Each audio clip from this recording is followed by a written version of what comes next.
Olá, abençoados! Sejam todos bem-vindos ao canal da Graça Pura. Eu me chamo André Pimentel e eu queria te convidar, já que você está aqui nessa reunião espiritual, venha se unir a nós, se inscreve no nosso canal agora mesmo, deixa o seu like, tá bom, queridos? Compartilhe as nossas mensagens nas redes sociais que vocês pertencem, comentem à vontade e se você aí puder também, quiser, toca o sininho para que o YouTube te avise quando nós estivermos no ar com mensagens iguais a esta que você vai escutar. Agora é a hora da palavra. Bom, vamos à mensagem de hoje. Meus queridos irmãos, quando a Bíblia começa a narrar a vida de Jesus ali no seu nascimento, por causa dos ensinos do cristianismo tradicional, as pessoas geralmente elas têm o costume de olhar para os nossos dias e coloca-se automaticamente todas as esperanças na manifestação de Jesus, o Jesus de Nazaré. Afinal, ele é o Messias do mundo. Inclusive, eu vou falar sobre esta palavra daqui a pouquinho para vocês entenderem bem o ministério de Jesus. Então, quando as pessoas fitam os seus olhos e começam na vida de Jesus e começam a imaginar os dias de hoje, aqui praticamente começa todo o equívoco do chamado cristianismo tradicional e que nós temos mostrado esses erros reiteradas vezes aqui neste canal. E esse equívoco fazem as pessoas olhar para tudo que Jesus fez em sua vida e querer arrumar um significado para encaixar nos dias de hoje. Pegam sua apresentação, por exemplo, lá quando Jesus foi apresentado no templo ali, quando era criança, então a igreja hoje faz a mesma coisa, se baseando em João capítulo 14, versículo 12, e em outras passagens que Jesus fala, né, sede meus imitadores. Então você vai ver todo esse contexto hoje, a igreja fazendo a mesma coisa. Então o pregador diz, vocês têm que imitar Jesus. Só que, meus irmãos, eles não contextualizam as pessoas sobre o tempo em que Jesus veio a este mundo. Eles não mencionam que a história do Messias não acontece exatamente em seu nascimento. Não mostram o momento da história que cercava a sua primeira vinda. Então eles pegam o seu batismo e vão se batizar. Pegam o seu jejum e jejuam. Pegam suas parábolas e querem aplicar lições de vida para os dias de hoje. Ou seja, eles conseguiram desviar a verdadeira aparição da primeira vinda de Jesus. E isso também acabou atrapalhando as pessoas a entenderem o que significa a segunda vinda de Jesus. Porque, afinal, existe um motivo para que ele veio. Você saberia me dizer qual foi o motivo? Para quem ele veio e o que ele veio fazer? Então nós encontramos também aí, como eu falei, além da primeira vinda de Jesus, nós encontramos Jesus anunciando que ele viria mais uma vez. E aqui começa todo esse anacronismo que a gente identifica nos ensinos do sistema religioso. E hoje eu quero acentuar um dos mais famosos erros dessa ideia, que parece ser verdadeira, mas não é. Vamos falar do fim dos tempos, ou fim do mundo, ou fim daquela era. Irmãos, nesta mensagem, eu não vou abordar essa questão de fim de era dentro da perspectiva do Antigo Testamento, que é a mesma do Novo, tá bom, queridos? Porque toda a Bíblia, o assunto é o mesmo, tá legal? Então, se vocês quiserem entender a linguagem de fim de era, fim dos tempos ou fim do mundo, sob a perspectiva do Antigo Testamento, eu fiz um vídeo que eu vou deixar o link aqui neste canal, nas descrições, tá legal? Onde eu abordo esse tema dentro dessa perspectiva. O tema é: a Bíblia fala de quantos finais do mundo? Então, se você quiser se familiarizar com isso, é importante, porque vocês verão que tudo que Jesus fala, faz, está relacionado principalmente ao passado, ao Antigo Testamento. Aliás, Jesus em vida era israelita e também praticante da lei judaica, portanto, um judeu. Então vai lá e veja esse vídeo que vai ser bastante importante vocês verem, tá legal? Mas voltando ao objetivo dessa mensagem, esta frase, o fim da era, ela é usada várias vezes no Novo Testamento e geralmente é traduzida como o fim do mundo. Nós encontramos mais precisamente essa expressão 6 vezes no Novo Testamento. 5 vezes em Mateus, 1 vez em Hebreus e uma frase plural, final das eras, que ocorre em 1 Coríntios. Vamos identificar então uma a uma, tá legal? Então vamos começar com Mateus capítulo 13, versículo 39. E o texto diz: o inimigo que semeou é o diabo, e a ceifa é o fim do mundo, e os ceifeiros são os anjos. O contexto dessa passagem vocês devem conhecer, que é a parábola do semeador, tá? E nesta parte, Jesus está apresentando a consequência, né, do grande juízo final que iria acontecer. Então, nessa versão que vocês estão observando aí, que é a Almeida Corrigida e Fiel, está escrito que fim do mundo. Então, como um bom estudante da Bíblia e limpo, o que nós vamos fazer? Vamos usar uma lógica bastante simples, que é 1 mais 1 é 2. Qual a língua que foi escrita essa passagem? Foi o grego, não foi? Então nós sabemos que o grego não é português, existem diferenças. Vamos então ao original em grego dessa palavra mundo do texto? Então eu encontro essa palavrinha aion. Veja, está aí aparecendo para vocês. O fim do mundo, aion. Segundo o dicionário grego, aion quer dizer o quê? Um espaço de tempo, irmão. Uma idade. Uma era. Olha só que coisa impressionante, né? A palavra mundo do texto é um espaço de tempo, uma oportunidade, uma era, um ciclo. Mas o texto está falando mundo. E agora? Vamos então analisar, meus queridos, outras versões da Bíblia que temos disponível para ver se melhor se encaixa aí o fim do mundo, que agora sabemos que é uma era e não um mundo como um cosmo. Essa primeira versão que eu usei foi a Almeida Corrigida e Fiel. Vamos usar agora uma outra versão para ver se a gente consegue achar. Também estamos usando a lógica de 1 mais 1, tá? Estamos dentro da Bíblia, vendo várias versões para a mesma palavra, que é aion, que no original é um tempo ou uma era. Então tá aí aparecendo a nova versão internacional. Aqui já muda. Olha lá, a colheita é o fim desta era. Eu achei uma versão que mais se encaixa com o original grego. Porque a palavra mundo da primeira versão que lemos, ao lermos, passa o quê? A ideia de cosmos, de mundo. E geralmente, irmãos, nós não sabemos distinguir se nós não formos no original. Então, uma das estratégias que nós temos para descobrir o que o autor quer dizer do texto, nós vamos a várias versões da Bíblia. Até porque a palavra mundo em português, ela é muito genérica. Ela não fala que tipo de mundo é. É muito genérica e aí sabe que o sistema religioso vai passar o rolo compressor em cima de pessoas que não sabem, por exemplo, desse detalhe. Então, já a palavra era, essa aí já dá o quê? Uma ideia de um espaço de tempo. Irmãos, vamos colocar essas duas passagens nas duas versões que eu usei para vocês verem como modifica o entendimento? Então está aparecendo aí. Na primeira, que é a Almeida Corrigida e Fiel, ali diz, conforme eu já li, né? Diz que é o fim do mundo, a ceifa é o fim do mundo. E na nova versão internacional, eu achei que a colheita é o fim desta era. Tá vendo? Quando colocamos essas duas versões, aí fica mais gritante que o entendimento mais correto é o fim desta era e não o fim do mundo. Irmãos, a segunda vez que aparece essa expressão fim do mundo na palavra está no versículo 40, está aparecendo para vocês aí. Eu já botei já as duas versões para que vocês vejam a diferença, tá aí, ó. Mateus 13:40 na nova versão internacional e na Almeida Corrigida e Fiel. Uma passagem mais contextualizada com o seu original. Enquanto a Almeida Corrigida e Fiel tem uma tendência o quê? A te jogar fora do que realmente está tratando o que Jesus quis dizer ali naquela época. Tanto que está ali, ó. Assim será na consumação deste mundo. Olha que diferença. A Almeida Corrigida e Fiel, ela em sua versão, ela tenta aí trazer uma conotação mais futurista ao texto, não é verdade? Então é assim, irmãos, que nós, preteristas completos, tratamos a Bíblia. Sempre contextualizada e obedecendo o quê? As regras de hermenêutica, que é simples.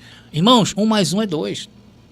Então o que Jesus está querendo informar é que as profecias ditas pelos profetas se cumprirá nos dias da sua geração, da geração de Jesus. Esse era o terrível dia do Senhor, tanto falado nas Escrituras. Vamos agora observar, irmãos, vamos fazer atenção agora aqui, a terceira ocorrência dessa expressão fim do mundo, tá? Ou fim de uma era, ou fim de um tempo, como queiram, tá bom? Vamos então ler na Almeida Corrigida e Fiel, Mateus 13, capítulo 13, versículo 49. E tá ali, ó, assim será na consumação dos séculos. Veja, irmãos, nós não saímos do contexto da mesma parábola, estamos analisando a terceira aparição desta frase que nós estamos analisando, e o tempo não mudou. Continua sendo o quê? O mesmo. Até porque, queridos, dentro desse contexto aí, os ouvintes ainda eram o mesmo que estavam escutando Jesus falar sobre essa parábola. Porque aqui, irmãos, o sistema pode querer forçar uma interpretação dizendo que neste versículo Jesus estava se referindo aos dias de hoje. Não é verdade? Por quê? Por causa da consumação dos séculos. Só que a espinha ainda está na garganta deles, que é essa palavrinha aion, que continua o quê? A nos dar o mesmo sentido. Se aqui pelo menos mudasse a palavra, irmãos, tá? Nós poderíamos supor que eles, os futuristas, estivessem certos. Porém, irmãos, a palavra é a mesma. Vamos ver se na nova versão internacional, que está sendo mais fiel para nós, mudou? Vamos lá colocar Mateus 13:41, está aí aparecendo para vocês. E assim acontecerá no fim desta era. Logo estamos percebendo que a nova versão internacional não mudou o sentido da palavra, permanecendo fiel ao texto. É isto, meus irmãos, que vocês precisam dominar para nunca mais enganarem vocês. Isso é o que? Bíblia pela Bíblia, é 1 mais 1, sem entrar emoções. Porque, na verdade, irmãos, os homens querem emoções e querem trazer a Bíblia sem o seu contexto para os dias de hoje. O que precisamos é nos conscientizar que tudo o que está ocorrendo no mundo atual vem o quê? Das próprias mãos dos homens. Então, nada mais justo do que os homens resolverem os seus problemas. E Deus nos dotou de uma capacidade intelectual para que a gente venha resolver situações sem chegar a vias de fato e nem criar um anacronismo de uma vinda de Jesus que destruirá o mundo todo, onde existe uma maldade sem fim, e construirá tudo novo para aqueles que frequentam os templos religiosos, o que é uma verdadeira mentira, porque se for passar o sarrafo do jeito que é, ninguém, irmão, nenhum deles vão subir, não adianta. Por isso que não devemos analisar as escrituras no que tange a escatologia desta maneira. A realidade é que Deus nos colocou aqui neste mundo para cuidar deste mundo. E não podemos fugir disto, seja nesta ou naquela geração, seja este tempo ou seja tempos eternos. Então nada mais justo que isso, não é verdade? Aí sim, irmãos, podemos procurar o quê? Inspirações nas escrituras, mas com o entendimento certo para fazer as mudanças necessárias. Tá legal? Estamos entendidos? Vamos analisar agora o 4º versículo. E já que vocês estão aprendendo como entender a interpretação adequada, os versículos bíblicos de forma saudável, todos os versículos analisados a partir de agora seguirão essa mesma ordem do aion. Todas elas, toda a menção a fim dos tempos, né, fim de uma era, fim do mundo, ela obedece esse mesmo padrão. Vamos então a Mateus capítulo 24, versículo 3. Olha aí, eu estou usando a nova versão internacional. E ela parece também fugir um pouco do âmago que nós estamos apresentando da segunda vinda de Jesus, tá bom? Essa referência, ela é um dos pontos centrais da segunda vinda de Jesus. E que o certo, atenção no que eu vou falar, e que o certo é falar parúzia. Até porque a frase segunda vinda de Jesus não se encontra na Bíblia. É claro que nós entendemos ser a segunda vinda, mas biblicamente falando não existe essa palavra. O contexto aí em Mateus capítulo 24, versículo 3 é o seguinte: após Jesus falar dos ais, em Mateus capítulo 23, ele dá prosseguimento de como seguiriam esses dias de juízo daquela era, ou o juízo do mundo. Então Jesus usa a mesma palavra aion. Irmãos, se Jesus quisesse dizer que seria o fim do mundo, como encontramos aí nessa versão que está aparecendo Almeida Corrigida Fiel, ele usa o quê? Dize-nos quando serão estas coisas e que sinal haverá de tua vinda e do fim do mundo. Que palavra Jesus usaria se ele quiser nos informar outra coisa? Ele usaria a palavra cosmos, que aí sim seria um recado de um fim do mundo. Veja, está aparecendo aí, olha a versão anacrônica que o sistema religioso faz. Olha aí. Dize-nos quando serão estas coisas e que sinal haverá da tua vinda e do fim do mundo, do fim do cosmos. Versão anacrônica do sistema religioso. Só que não é essa palavra. É assim que o cristianismo tradicional interpreta essa passagem, totalmente fora do contexto bíblico e dentro do contexto da instituição. Porque assim é melhor para eles. Melhor o quê? Para te prender, melhor para te manter escravo, melhor para dominar a tua mente. Assim estão essas pessoas, sem proteção no sistema religioso. Olha o que quer dizer a palavra cosmos. Aí sim, olha aí. Quer dizer o mundo, o universo. Aí sim, se Jesus usa essa palavra, sim. Agora fica uma pergunta, né? Jesus não sabia que as palavras aion e cosmos são diferentes? Será que Jesus era algum analfabeto?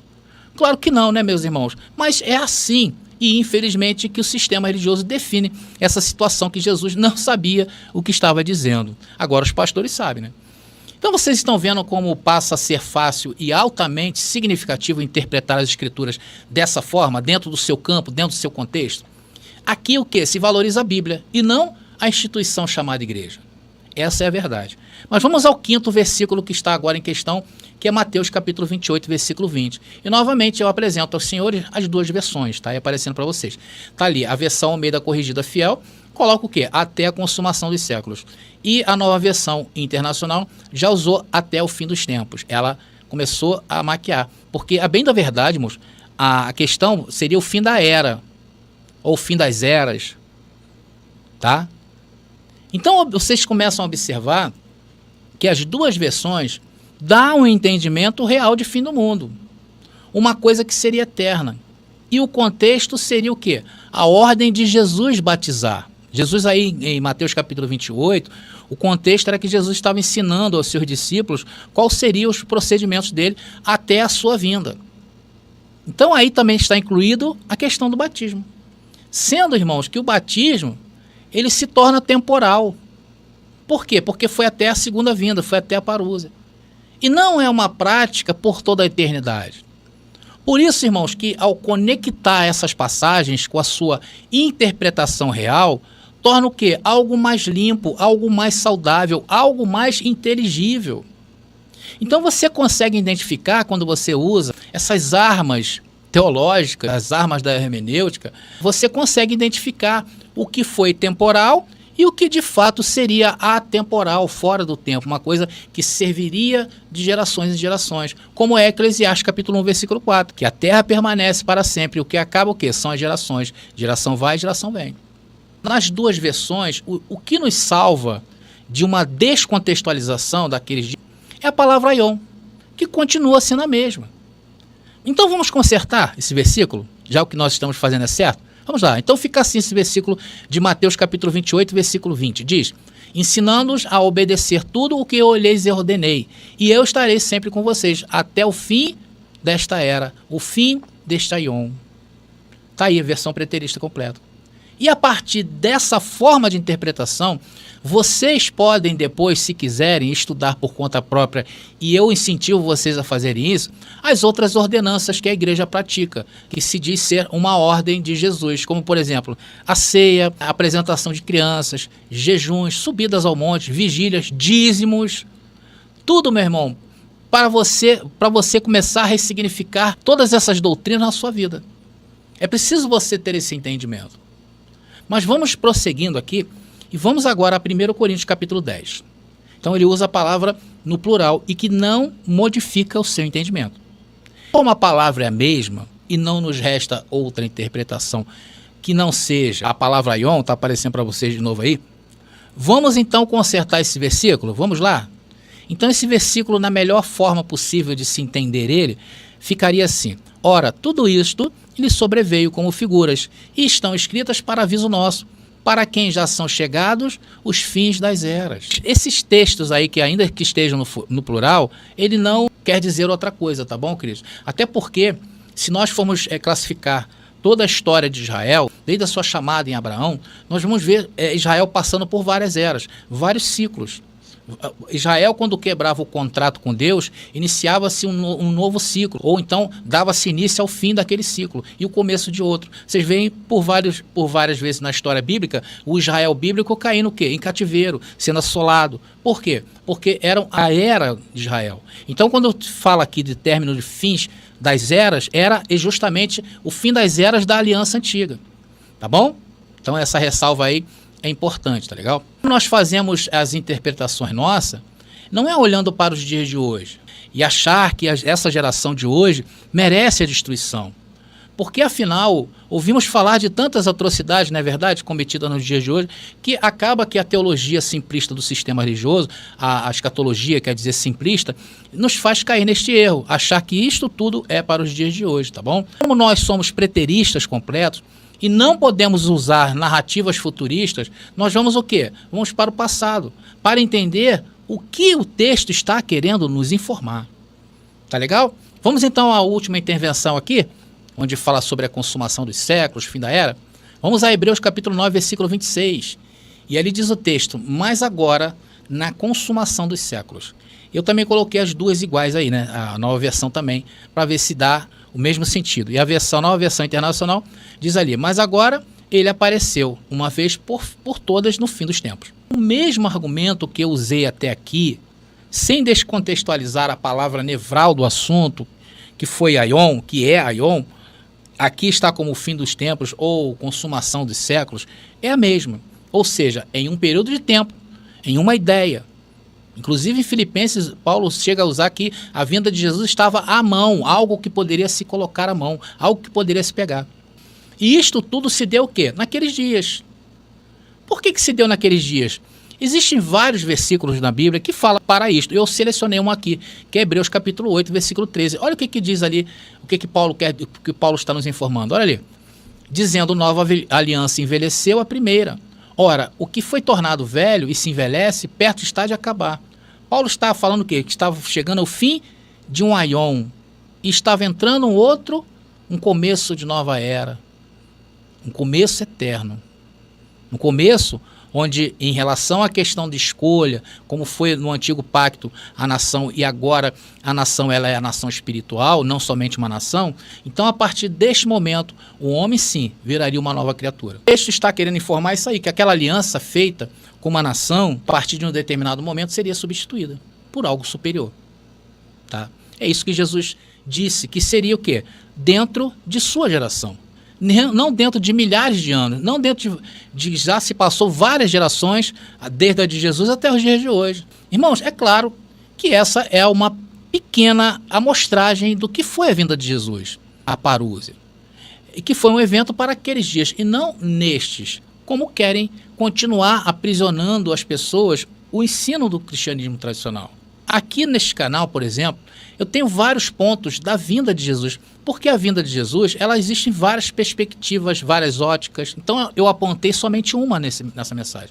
Mas aqui no canal eu tenho várias. Olha, eu tenho vídeos, por exemplo, falando da grande tribulação, naqueles dias eu mostro. Eu tenho vídeo falando da besta do número 666, que foi também para aqueles dias. Eu tenho vídeos explicando o que foi o arrebatamento, por que Paulo disse isso. Eu tenho vídeos falando que todo olho viu Jesus vir nas nuvens. Eu tenho vídeos que falam sobre a queda do templo no ano 70, né, que foi um sinal evidente da vinda do Filho do Homem. Vídeos que falam do juízo final. Enfim, dentro da escatologia, eu já fiz todos os assuntos. É só você procurar na nossa videoteca aqui do canal. Está lá esperando por você. São mais de 1000 vídeos, tá legal, queridos? Então eu vou ficando por aqui, agora sim. Graça e paz, e até a nossa próxima mensagem. Descubra 33 Maneiras de Matar o Diabo, uma obra corajosa de André Pimentel, que explora as 33 passagens bíblicas que mencionam o temido diabo. Desvende os mistérios, enfrente dogmas e desafie crenças arraigadas. Cada página é uma revelação, cada passagem um convite à compreensão profunda. Não tema o desconhecido, abrace-o. Adquira o livro agora no WhatsApp 21 979 87 46 68 e embarque nessa jornada reveladora.